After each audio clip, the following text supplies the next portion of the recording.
Director of the Swami Vivekananda Cultural Center at the Consulate General of India, Durban, Dr. Chaitanya Prakash Yogi, Dr. Ella Manga, Dr. Sheetal Bhoola, Mr. Sipiwe Mchunu, Mr. Piyush Khandelwal, and online viewers. Good evening and a very warm welcome to the 5th episode of Pravasi Samvaad, or Diaspora Dialogue. Today we have with us Dr. Ella Manga, who will be interviewed by Dr. Bhoola. Dr. Bhoola is an academic and research scholar. She holds 2 master's degrees and a PhD in the social sciences. And a little background about Dr. Ella Manga. Dr. Manga is an integrative medical practitioner whose practice is based at the Sanctuary in Houghton Estate, Johannesburg. She's committed to healing and bringing hearts back into the art of medicine. Dr. Manga works with a methodology that supports the body's self-healing ability, which is evidence-based principles of healing.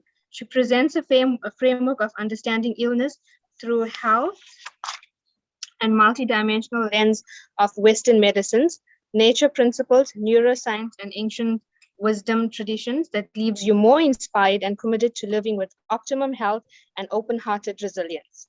I now invite Dr. Bhoola to conduct the interview.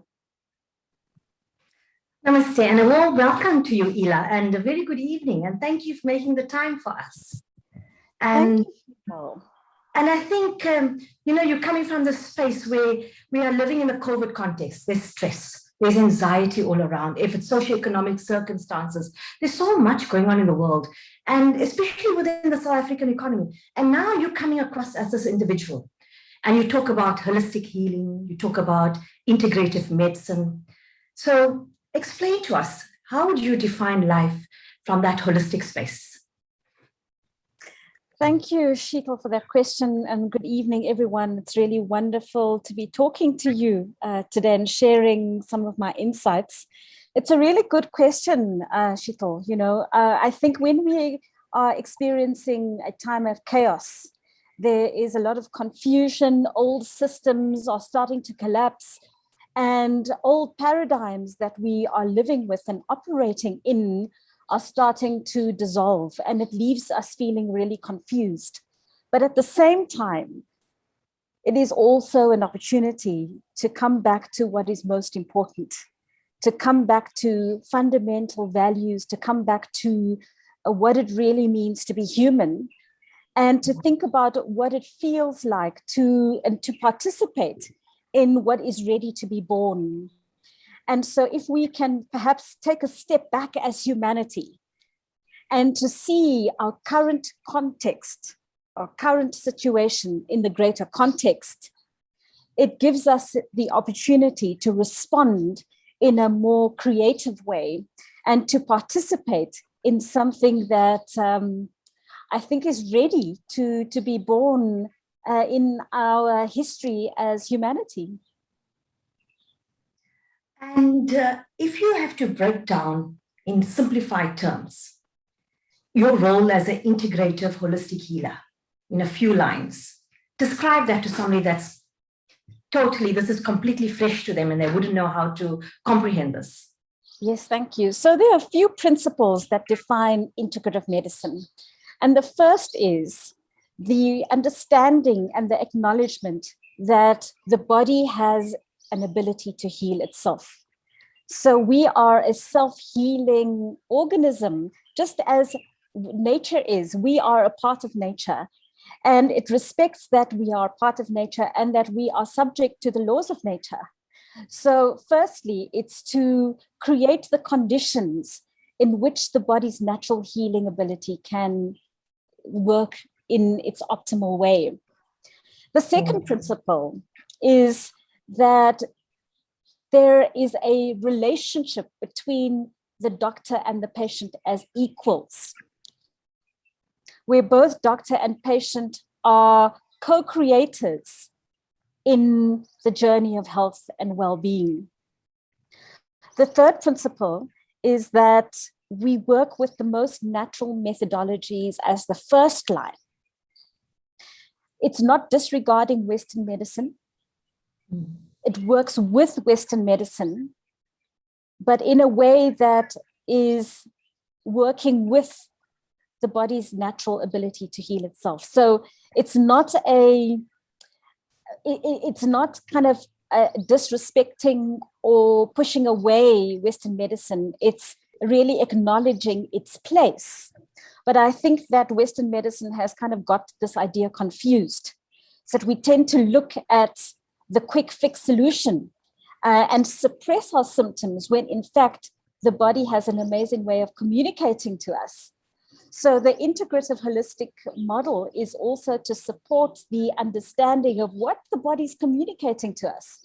You know, we are not just physical beings. And I think this is also the other really important principle. We are multidimensional beings.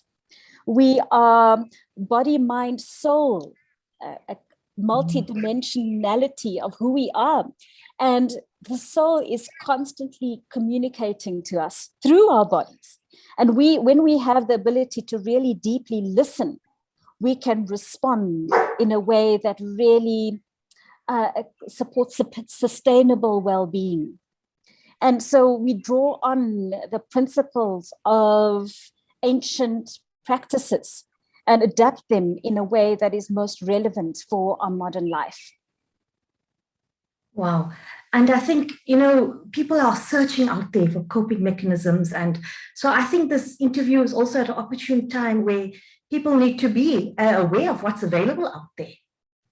And it's amazing the contributing impact this could have in our society, and also probably drawing on going back to, and you speak about ancient, are we going back to the East?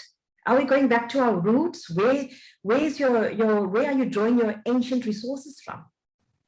Absolutely. I think we're going back to indigenous wisdom and the ancient principles that are rooted in practices of the first people. We're going back to Ayurveda and basic principles that are honoring how nature works. You know, if we go to the principles of Ayurveda, you will see that it's based on the natural laws. We go to Chinese medicine, we see that they're based on natural laws. We go to African indigenous wisdom, we see that they're based on natural laws. And so what does that look like in the modern sense? And that is what I am constantly investigating and curious about. And also looking at the role of science to kind of illuminate what the great mystery of life is revealing to us, because I think that science is a way of understanding glimpses of the greater mystery of all of life. So, you know, it's really an exciting time for us in the field of medicine and in the field of where this is going, modern medicine is going. And I think that it's now a blend of bringing together cutting edge science with the natural laws that are rooted in our ancient practices. Wow, this is exciting. And I think one of the key reasons why we said, you know what, we have to introduce Dr. Ila Manga to the broad Indian diaspora, simply because, of course, we're referring back to ancient historical roots of ours. And I think your book, you know, Breathe, that has been a significant contribution to society, to development on the whole, to holistic health.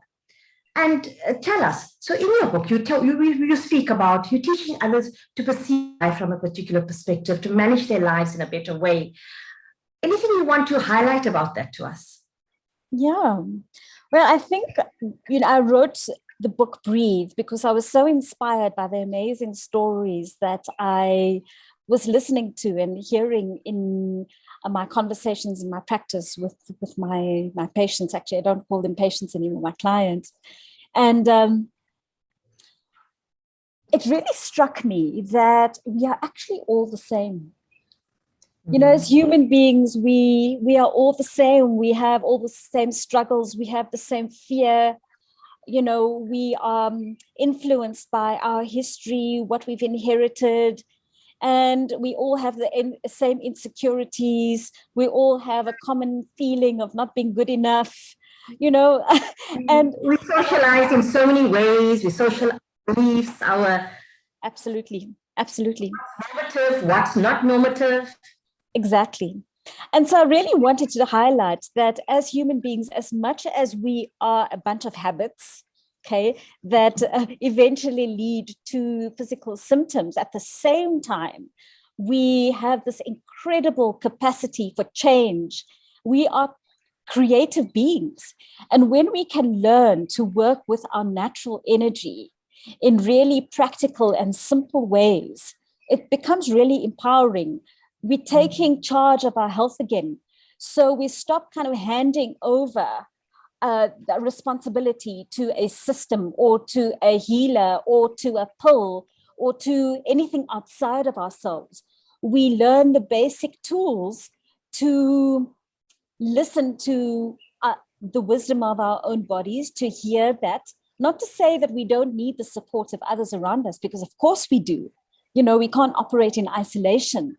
But I think that this is also what COVID is highlighting to us and giving us the opportunity to think about. How do we take responsibility for our own health and at the same time be part of supporting health in our society and community? And I don't think we've got it right at all. I think that, we actually need to take a step back here and look at the bigger picture. And on a personal side, what were the biggest rewards from the book for you now? As a practitioner, or I don't know what holistic or firstly, that's a great question, Sheetal. I mean, I think firstly, it was the actual process of writing.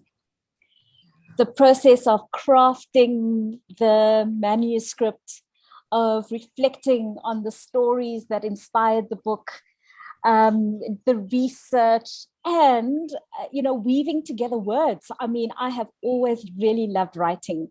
It's something I think I got from my grandfather, because he also loved writing. So it was also, in a way, honoring his legacy of being a writer. And so the actual process of writing the book, which took quite a few years, actually, because I was writing while I was practicing as well. So it took me about a good 3-4 years, writing on and off. But I actually loved the process. That was the greatest joy for me. And once it was published and done and out in the world, I felt that my job was done, that I had given birth to this child and it was out in the world, and what happened to it wasn't in my hands.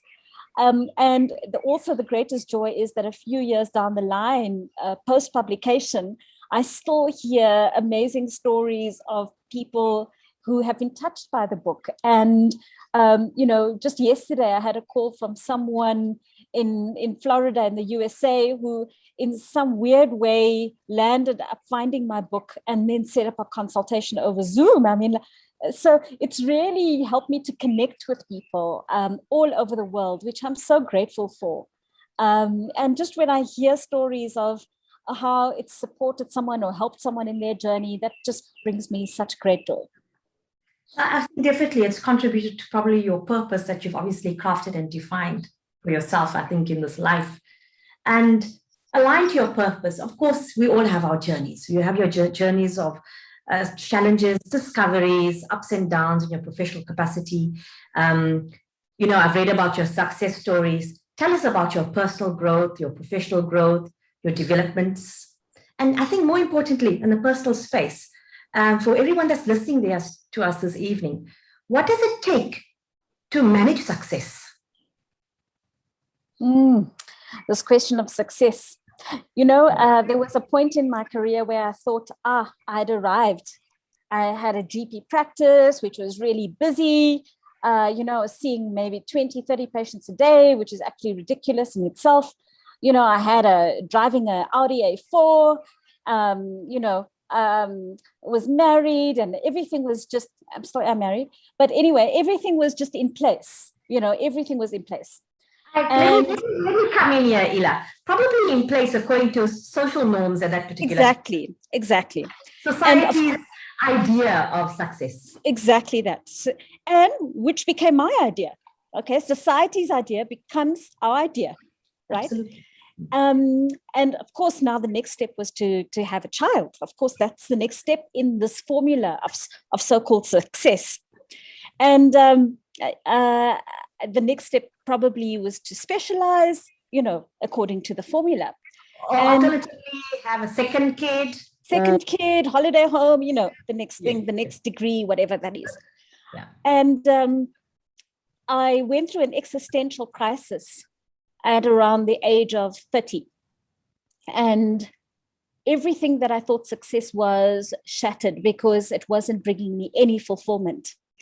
And I began my process of unraveling this idea of what success is. And it was a process of unbecoming and discovering the layers of conditioning and the belief systems and what was mine and what was not mine, what I inherited from society or family or whatever that is, or maybe even my own idea of success. And that journey of unbecoming is still happening. I don't think that's a process that ever ends. But in the process of unbecoming, I am also discovering and feeling into and enjoying a deeper sense of myself, an authentic way of being. And so with perceived success, whether that perception is the fact that I published a book or whatever that perception of success is, comes with failure.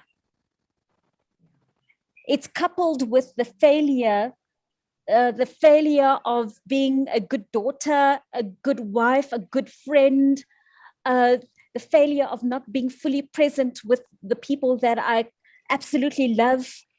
So this idea of success is interesting, and I don't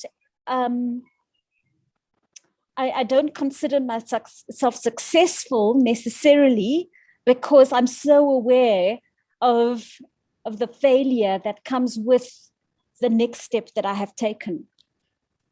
And I think it goes along with also saying that there's always continual growth. And I think probably the key for somebody in your space would be obviously to manage the growth appropriately and of course modify it as you go along. And also just the fact that you're cognizant of this speaks a lot about who you are and your reasoning for probably aligning yourself with this purpose of helping people in a very holistic manner. And if you speak about your professional growth, now we talk about your wonderful GP practice, what was it that pushed you towards any particular defining moment that you had, light bulb moment that said, you know what, I need to have an integrative medical approach? I don't think it was one moment at all. I think it was a build-up. Okay. As I started to listen more to my patients, listen to their stories, it became very clear to me that there was such an obvious connection between their emotional life and their stresses and what they were experiencing physically. And I realized that I was only trained to listen to the symptoms, make a diagnosis, and based on the diagnosis to prescribe a pill. And yet I could see that there was so much more that was needed to support sustainable health and wellness. I didn't feel like I was serving my patients at all in their journey of healing. And it was a huge shift in moving away from this idea of curing to the idea of supporting healing. And so I had to then go back to the basics and train myself in nutrition, in understanding the body connection and how that all worked, and the neuroscience of change, and the principles of mindfulness and the science behind yoga. And it was really incredible for me that it took me back to my roots. And it took me back to ancient wisdom of what is the essence of yoga, for example. And it started to make far more sense to me. And that became the foundation for the integrative approach. So I definitely drew on my heritage as the starting point to cultivate and to grow and to evolve this new paradigm that I'm still constantly investigating. And other than your career, have you taken your heritage into other aspects of your lifestyle on the personal side? Yeah, I mean, you know, I'm a great lover of food. So, you know, and so food is a big part of our lifestyle and culture. And the older I'm getting, the more I go back to what my mom taught me. She was a great cook, and going back to her recipes, and you know, so that is a huge part of my life. And I mean, I love Indian classical music. It's far more than music for me. It's healing for me. So that's a big part of my life and part of my own personal healing journey. I always go back to Indian classical music. And yeah, I suppose I also really appreciate, as I'm getting older, the collective culture that is so part of Indian heritage, but also African heritage of growing up and living in Africa. You know, we have collective cultures, we live in community. And the more I'm exposed to Western lifestyles, the more I realize and how important that is, and the more I appreciate that way of living and being. Oh, wonderful. And I mean, you touched briefly on the fact, you know, everybody's journey, of course, comes with failure in different aspects. Any secrets you want to share in terms of your coping mechanisms, how you manage your difficulties, how you overcome your challenges? Yeah, I think a very important part for me is acknowledging feelings and emotions. Acknowledging them and finding ways, healthy ways to express them, whether that's through a conversation with a good friend, whether it's quiet time, whether it's time in nature, you know, the dance between the support of others, but also times for solitude and reflection and creativity, but also playfulness. You know, I think we tend to take ourselves so seriously. I know I'm guilty of that. And sometimes I have to remind myself not to take life so seriously and to bring lightness and joy into my life. And so I really find that being childlike and laughing at myself has been very important for me to navigate this crazy world that we find ourselves in. No, absolutely. And I think, thank you for that. I think we all forget to play and laugh. And I think also, you know, unfortunately, it's probably just also, like we said, it's a space that we South Africans are in at the moment right now. Yeah, absolutely. And if we look at the role of the family and friends, what sort of role do they play in your life? Oh, they are my roots. They are my pillars. I have a wide network of incredible, diverse friends. And I get to express different aspects of myself through my friendships and also my family. You know, as you know, I recently lost my mom, and yeah, I really appreciate family even more, and what she stood for, and how she was constantly bringing people together. You know, she would make great sacrifices to keep people happy and keep people together and keep family together. And that is something that is really, really important to me. And, you know, my partner, my husband, my siblings, my nephew and nieces, my uncles and aunts, I just appreciate them so much. And yeah, sometimes I kind of don't speak to them as much as I would like to. And, you know, as I was saying, with busyness comes the failure of something. So that is constantly something I'm aware of and appreciate, is needing to spend more time with those that we love. And certainly COVID has brought this to our awareness. Life is so fragile. Life is so transient. Life is so temporary. And I think we need to be constantly reminded of what's most important. And the most important thing is love. Absolutely. You know? For me, I think I would add love to the equation, which brings me to your next question. Your values in one line. Family, you add on. I think my values are driven by the absolute awe that I have that we are all love, part of the ocean of love, expressions of love. And I think that at a time where we are so polarized, where we get distracted by our differing belief systems and our differing views, we lose sight of what is most important. You know, I look at the debate around the vaccine, for example. I look at how we are polarized by the isms, by racism, by all the isms that we find ourselves experiencing and seeing, that it divides us as humanity. And my greatest wish for us as humanity is that we start building again from the ocean of love, that we start weaving again from the ocean of love, that comes from understanding and respecting each other, that we all have our own stories, we all have our own pain, we all have our own trauma. And if we can honor our pain and trauma as a way to come back to what is most important, I think that is the invitation to all of us now. And really my values are just connected to that. And my values are to support that and to be committed to living in that way.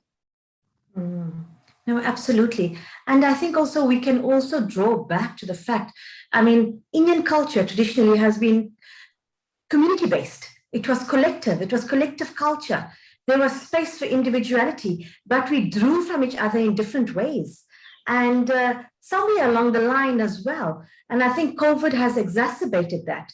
The community network has been disintegrating and our value systems are changing. So people have got to do a lot of sorting and sourcing and looking at exactly what's going to work for them, what's not going to work for them. But so central to understanding who you are is, of course, recognizing what's in you is in the next person. Absolutely. And if you look at Indian heritage on the whole, and I think we speak of great admiration from where we come from. You've identified it in your lifestyle, in your integrative medical approach as well. Any wonderful message you want to leave younger generations out there that would consider a career, you know, in your profession, would want to adopt integrative holistic healing? What can you share with them?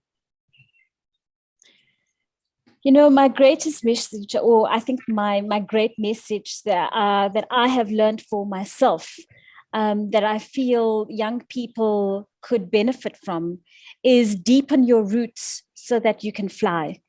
Deepen your roots so that you can expand and express your creativity. You know, the more we expand, then the more we grow, the deeper our roots need to be. And so to consider, what does belonging mean to you? And we all have an inherent need to belong, but sometimes we look for belonging in ways that harm us, you know, in ways that kind of take away from our own power and our own health.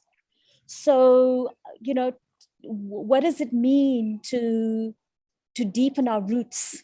What does that look like for each of us, so that that tree is really anchored and the growth is supported? And if we look at trees, I always take my wisdom from nature, is that the roots of trees go down as deep as the branches grow high. and that the roots are not separate from each other. Trees do not operate in isolation. There's a network of fibers that connect the roots of trees. There's a communication network between the roots of trees. And so we are trees too. And what does it look like? What does it mean to connect our roots to the roots of others? So that we can all grow and that we can all expand and experience the uniqueness of our own being and to express the essence of our unique selves.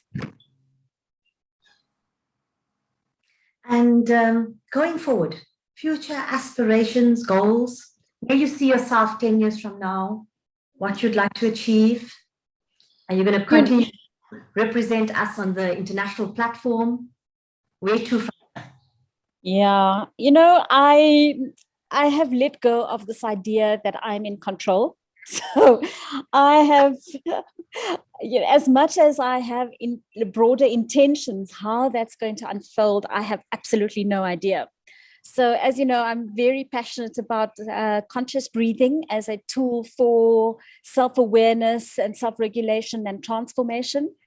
And my greatest dream is to bring conscious breathing to more people as an internal resource for their own healing journey, to bring it to every child, to integrate it into the education system, into the health system, that it becomes part of our curriculum, the science and the art of conscious breathing, which is a brand new field. And I feel very committed to be part of anchoring this as a credible profession. Oh, wow, that really sounds so well needed, and I think exceptional in terms of guidance, especially for the youth out there and going forward. And, you know, that's what everybody needs to be armed with, you know, self-management, a way to yield, a way to grow. And I think, of course, a root within, like you said. So thank you so much for being with us this evening. It's indeed an honor that you've had some time for us. And I think on behalf of myself and the center, really gratitude and thank you. And it's been wonderful hosting you this evening. Thank you, Sheetal. Thank you so much. I've really enjoyed this conversation. Thank you. Namaste, everybody. Namaste. Thank you, Dr. Manga and Dr. Bhoola, for that enlightening discussion. Indeed, very interesting. We have come to the end of the program. I would like to invite my colleague, Mr. Sipiwe Mchunu of the Swami Vivekananda Cultural Center at the Consulate General of India to render this evening's vote of thanks. Namaskar. Greetings to all of you. On behalf of Swami Vivekananda Cultural Center at the Consulate General of India in Durban, I am honored today to deliver a vote of thanks on today's 5th episode of the program, Pravasi Samvaad, meaning Diaspora Dialogue. Allow me to thank our online guests who took part on today's program. Firstly, I'd like to thank Dr. Ella Manga G. She is an integrative medical practitioner from South Africa, and also Dr. Sheetal Bhoola from UKZN Academic. To Ella G and Sheetal G, the interactions were very interesting. We were glued and we were listening, you know, whatever Ella G has said, and also we'll have learned a lot. So to Ella G and Sheetal G, Dhanyavad to both of you. Thank you very much for having this wonderful, wonderful interactions this evening. To Dr. Chaitanya Prakash Yogi, Director of Swami Vivekananda Cultural Center in Durban, Asya Nabi, Sri Piyush Kandelwal, Dhanyavad once again for taking part on this wonderful program. To all our online participants, we'd like to say thank you very much for taking part in today's program. You are kindly advised to visit ICCR Durban Facebook page for all updates regarding the cultural activities organized by Swami Vivekananda Cultural Center in Durban. Once again, Dr. Ila Mangaji, Dhanyavad Mem, Dr. Sheetal Bhulaji, Dhanyavad Mem. To all of you, have a wonderful evening. Namaskar.